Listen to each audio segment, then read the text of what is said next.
Update. So I switched on my phone and then saw that the post had been seen by several people in our family, and I'd received a lot of texts from my parents and even from my sister in the meantime.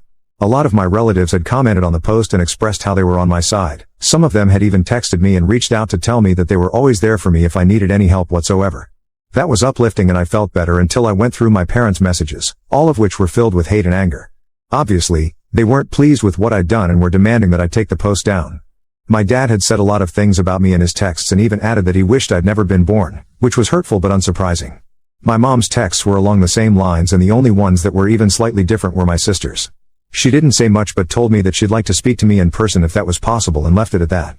I didn't know what to say to any of it and was just very overwhelmed by all the people I had to respond to, so I just kept my phone aside again and didn't say anything to anyone for the next couple of days. But what I did was block my parents because I didn't have any intention of talking to them anymore. I knew they were legally bound to keep sending money for me until I turned 18, and apart from that, I didn't think I had any reason to speak to them anymore. My aunt was also fine with it, and if my dad had tried to contact her in the next few days, she didn't inform me about it, and we pretended nothing had happened at all, which meant that she was on my side and supported whatever I'd done. That was enough for me, and it was all the support I wanted or needed. For the past week, I barely had any contact with my parents, but today, they showed up outside my school while I was about to leave and they looked pissed. My friends were all well aware of the situation between me and my parents, so they accompanied me outside and kind of acted like a human shield around me so I wouldn't have to interact with them if I didn't want to, but they kept yelling out my name and I had to respond. I walked right up to both of them and told them that I didn't want anything to do with them anymore, but they didn't pay any heed to that and told me that I needed to come home with them right away. I didn't understand why all of a sudden they wanted me to return with them when they'd made it so clear in the past that I was not a priority for them at all, and felt like this was just them trying to redeem their image and reputation among their family members. So I told them that I wasn't going anywhere with them until they told me what was going on, as a way to try and get to know why they were acting like this all of a sudden. On one hand, they looked pissed off, and on the other, they still wanted me to come back home with them. They told me that they didn't want my friends hearing this, so I told them to back off a little so I could speak to them in private. Once my friends were out of earshot, my parents told me that they were here to take me back because I wasn't answering any of their calls or texts, and they needed me to come back so that they'd be able to get their inheritance still. They explained that after I'd made that post, pretty much everyone in the family had become aware of the situation and it had reached my grandparents. My paternal grandparents are quite well off, and they threatened my dad by saying that if they continued to treat me like this, then he'd lose his inheritance. They'd been told that if they didn't try and reconcile with me, treat me better, and make sure I was loved and looked after, then whatever my father was supposed to inherit would end up going to my aunt, since she was the one taking care of me even though she didn't need to.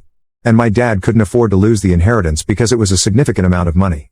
My parents had a decent combined income of their own, but I know that had I been in their place, I probably would have also wanted the same thing for myself.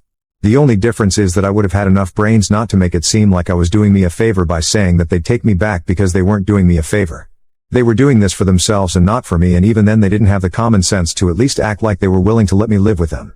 So I said that I didn't care about whether they got their inheritance or not, and walked away without bothering to wait and hear them out, even as they screamed at me to come back. I took the bus back to my aunt's house and told her what had happened at school, and she seemed annoyed as well. To ensure that this doesn't happen again, she's contacted her lawyer so we can do something about my custody.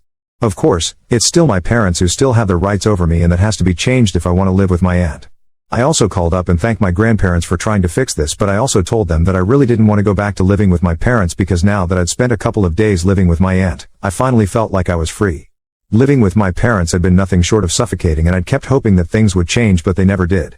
My grandparents didn't live in the same city, so we didn't meet often, but whenever we did, at family gatherings and the holidays, my parents were always on their best behavior, so they wouldn't know how I was treated at home. It wasn't as if I was treated with cruelty, but it was more like ignorance and avoidance.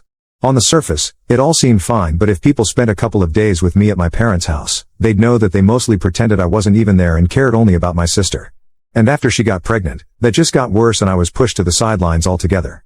So I told my grandparents all of this, and they reassured me that if that's what I wanted, to live with my aunt, then they'd make sure that it happened, and if my parents signed away their rights, then they'd make sure everything I needed was paid for by them.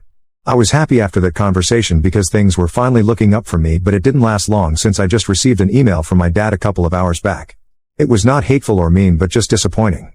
He said that there was no need for me to post what had happened online and make this so public when the word of what had happened would have reached my grandparents anyway through my aunt. But now, along with my grandparents being mad at them, they also have to deal with a ton of hate from their relatives, and they're being ostracized, which seems unfair.